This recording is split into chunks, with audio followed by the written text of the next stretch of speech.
今日朝会，众仙最靠前的座椅是空着的，那是为太上老君所留的位置，但是一般没有什么大事，这位圣人的善师化身也不会现身。除此之外，虽天庭正神之位大多空缺，但是各路仙神都是整整齐齐的站成4列。天庭的面皮还是必须要注意的。月老身为掌管姻缘的正神，虽然修为较低，但站得稍靠前，只是这位老官从不轻易开口，只是在旁听着。今日的月老也如此前那般低头听各位文臣武将禀告一些鸡毛蒜皮的小事。天庭现如今政令无法传递3界，那也就代表着他们其实没有多少实感，配合一下这位励精图治的陛下，演一场鞠躬尽瘁的大戏。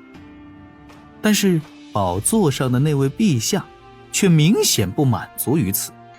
各位爱卿，白袍青年双眼微垂，看着面前的御简，淡然开口，声音在这大殿中来回流转。东木公所言，如今5部洲之地乱立神庙，祭祀野神，非天正之术。然吾天庭如今兵马空虚，不可轻讨之，但以正神之位招纳这些野神入天庭，我又觉得有些不妥，此事未免太弱无天庭威严。各位爱卿可有何良策？迷路了？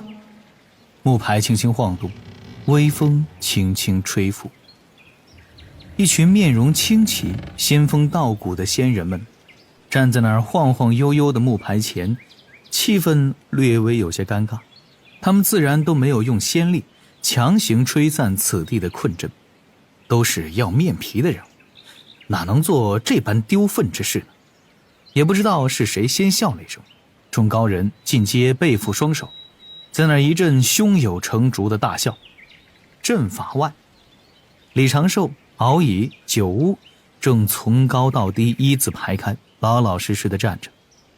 敖乙的嘴角带着几分微笑，就听得阵中传来金鳌岛炼气士秦完秦天君的嗓音：此地布置倒也称得上一个妙字，借阵机相通之法，转各类相近之阵势，一环套一环，一阵接一阵。唯一的破解之法，便是强行将此地困阵吹散。且不说因布置此地之人修为不高，阵机威力不足，大阵容易被吹散。倘若是贫道炼制这般阵机，用此法布置，怕是金仙也可困得。妙，确实是妙。阵外的李长寿听闻此言，心底倒是毫无波澜。堂堂金仙大佬，结叫老牌金仙，若是连这点布置都看不透，那才当真是搞笑了。同样，李长寿也完全没有被夸奖之后的欣喜感，倒是颇为庆幸自己的归绝刚才扛过了金仙境的目光。若是从这一点来看，今日之事也并非没有好处，这也印证了他早年定下的隐藏自身气息的路子并没有走错。如果接下来自己避不开三教源流大会，这门法诀上的改进工作也可以省力许多。稍作感应，发现一群老神仙在阵内缓缓走动，不断点评交流阵法之道，一个个还都是隐有所得的模样。这能看出什么？又能得到什么？这本质上就是真仙水准的迷阵困阵呢。李长寿突然灵光一闪，心底闪过了一道小闪电，扭头看着九乌，双眼突然瞪圆。九乌师伯打了一个哆嗦。不是长寿，你看我做甚？怎的眼神如此吓人？无事。李长寿立刻收敛表情，心底却是翻起了滔天波浪。差点忘了，这石天君也是今后封神榜上的有名人物。石天君最厉害的就是一手十绝阵。未来的封神大战中，石天军算是中期较早入场的截教重要人物，布下石绝阵，也杀了一些阐教一方的炮灰，后被阐教一方费力破掉。同样，正是因为石天军接连战败，石绝阵接连被破，才引出了赵公明这个外门大弟子，将封神大战推上了高潮。这些本都跟李长寿无关，可是这若是擎天军因为我布置的这些小玩意儿阵法受到了一丢丢的启发，将他们那石绝大阵升了个版本，搞成连环阵，封神大劫的时候真的放倒了几个阐教的12金仙，那跟我这个人教弟子，这应该可能大概没什么因果关系吧。李长寿禁不住一手扶额，突然很想现在就带上师父师妹，找个机会溜去天庭喊一句：南海海神今天来投奔啦！不对，真要惹恼了圣人，玉帝也护不住我呀，只能够抱紧自家太清圣人的大腿。哎呦喂，这当真是无妄之灾呀！李长寿正担心呢，就听掌门无忧道人的一缕中气不足的传音入耳：长寿，将大阵解了吧。李长寿连忙稳固心境，将阵法解掉。一群老神仙各自大笑，从阵法中走了出来。还好他们并未详细的探查此地，只是简单的逛了逛，没有发现表层之下的那些并未开启的阵基。渡仙门掌门无忧道人走在最前方，指着李长寿温声笑道：这里的小阵法就是这个小弟子布置的。敖野和九乌立刻朝着两侧退开，将李长寿凸显出来，一人一龙，倒是颇有默契。顿时道道目光汇聚而来，李长寿身体紧绷，略微躬身，额头微微见汗，面色恰到好处的有些紧张，体内仙力如同一潭死水，模拟出的归道境法力也在略快的运转。还好，道道目光渐渐挪开，并未看出什么。就听一阵夸赞之声，这个说：哎呦，人教道成果然不同凡响，名师出高徒啊。那个又说：哎呀，此子今后必成大器，万年之后阵法之道又可多一良才呀。哎呀，归西诀撑过了第二波金仙大佬之凝视，但是李长寿此时却怎么也开心不起来。真要因为今日之事更改了今后封神大战的走向，那可是天大的因果呀。圣人若是推算，自己逃都没地方逃。偏偏听擎天君笑道：无忧掌门，贫道想用几样宝物换取此地连环阵布置之法，拿回去跟我几位师兄妹把玩把玩，不知可否啊？哎呀，否，肯定要否啊！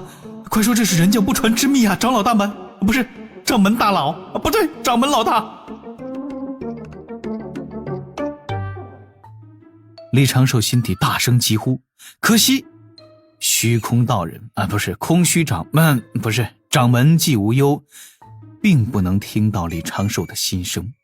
他大手一挥：莫说什么宝物，一点处理阵基的小法子。长寿啊！李长寿面露迟疑，低声道：弟子在。九乌还到李长寿被吓到了，颇为讲义气地站了出来，道了一句：回禀掌门，长寿早已将阵基互通之法献给了门内。哦。季无忧顿时笑眯了眼，看李长寿越发顺眼了，甚至都动了收徒的念头。稍后取来赠给秦前辈。九乌连忙应是。秦完笑道：这总归不能白拿好处，不然我这道心难安。言说中，秦完在袖中摸出了一只白玉笛，这玉笛通体晕光，其上灵光闪烁，又有一缕缕青光环绕其上，却是一件品相灵性进阶上佳的灵宝，甚至能够勉强够得上后天灵宝的门槛。秦完将白玉笛递给季无忧，无忧掌门莫要推辞，不然贫道可就心里不痛快了。季无忧含笑将白玉笛接了过来，用仙力包裹，随手送到了李长寿面前。还不谢秦前辈赐宝？李长寿双手将白玉笛捧住，谢前辈赐宝。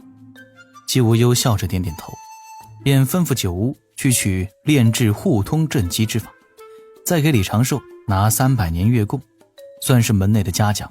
又吩咐百凡殿，今后李长寿若是缺了炼阵宝材，可以多多调拨。酒屋面色一喜，立即领命，驾云朝着破天峰匆忙飞去。李长寿也只能抑制住心底的无奈，对掌门行礼道谢。总归也算是得了一点好处。季无忧显露了一下自己身为渡仙门掌门对有才弟子的重视与培养，便带着各位老神仙驾云回返玉台，继续观礼。那秦完秦天君也是颇感收获十足，临走还特意看了几眼李长寿，将李长寿的气息和面容记住。回玉台的路上，这位十天君的老大哥已经开始时不时皱眉，似乎正在心底推演该如何改进自己兄妹10人的10绝阵。李长寿目送这些大佬们离去，待他们走后，却是忍不住揉了揉眉头。敖乙在旁边笑道：长寿兄可会奏笛，不如吹奏一曲。李长寿扯了一个难看的笑容，看了眼自己的大阵，将困阵迷阵再次开启，心底却是禁不住泛起了这般的画面。阴暗的天空下，黄沙阵阵，2支大军在大地和空中对峙，飞禽走兽、奇人异事各处遍布。忽而一方大军急速后撤，天地间出现了10只巨大的漩涡，这些漩涡相互勾连，其内杀机凛冽，凶煞阵阵。9男1女在这漩涡之中现出身来，齐齐大喊一声：阐教之贤，可敢入我10绝连环穷煞大阵！李长寿握着手中的白玉笛，顿时一阵哭笑不得。敖乙忙道：长寿兄，你怎么了？无事。李长寿叹了一口气，看了眼就在不远处的茶间。稍后再回大比之地吧，我先在此地缓缓。来，我们这边聊。敖乙应了一声，也是面露抑郁之色。敖乙与李长寿在林间茶室入座，李长寿拿出茶叶冲泡了一杯清茶，就开始思索这阵机互通之法流传出去，后续会出现什么问题。虽然说自己献给门内的炼制互通震机之法是早先淘汰的版本，但那个版本也是能用的呀，而且顺着最初版本的思路精研下去，未必发展不出更优的法子。转念一想，自己只是提供了一丢丢的技术支持，圣人老爷犯不着因为这个跟自己一个小弟子计较吧。虽说凡事都应该做好最坏的打算，但是这件事倒也需要综合考虑。李长寿将白玉笛放在桌子上，看敖乙的面色有些黯然，便道：怎么，修行不顺吗？还是龙族又遇到什么麻烦了？龙族还是老样子，修行倒是颇为顺利。敖乙叹了一口气：长寿兄，你也算此道的行家，可否为我解解惑？李长寿笑道：说吧，阵法之道有什么不懂的？敖乙那张少年面容略微有些尴尬，小声道：不是阵法之道，也不是修行之事，是男女那点事。李长寿满脸的黑线：我去，弟弟，你哪只眼睛看到割蒜此道的行家了？李长寿皱眉，可是你跟汉指之事？这个既然让长寿兄看出来了。敖乙挠挠头，低声道：我知这般有些不对，韩芷算是我的师侄，但自从他师父出事之后，我心底就有了些不该有的念想。长寿兄，你说我这是不是有什么病啊？别瞎想了。李长寿摇头道了句，他拿出一只宝囊，在其中取出了一把把清香，将这些清香尽皆揉碎，用法力聚成一团，慢慢的揉着。李长寿随口问道：你对他袒露心意了？敖乙正色：我龙族男儿，喜欢就是要大大方方说出来，扭念并非真性情。被拒绝了？敖乙耷拉着脑袋。他说对我没这般念想，说感觉我像是他弟弟一般。唉，也不知道怎么了，自从那年在南海那边遇到了一群冷面老道，我被他们之后，人形的身体就不长了。李长寿淡定地点了点头，心底其实也是有些不好意思。手中揉搓着香团，他沉吟一声：我这里有一些药酒，你要不试试？敖乙眨眨眼：什么药酒？增补阳气的，男儿专用，喝了之后身体可能会有些反应。也不对，这方面跟你人形的身体长不长好像没什么关系。李长寿手中慢慢的揉搓，心底也在思量此事。敖乙现在算是自己的重要工具人，重要的功德生意伙伴，能帮还是要帮一些的。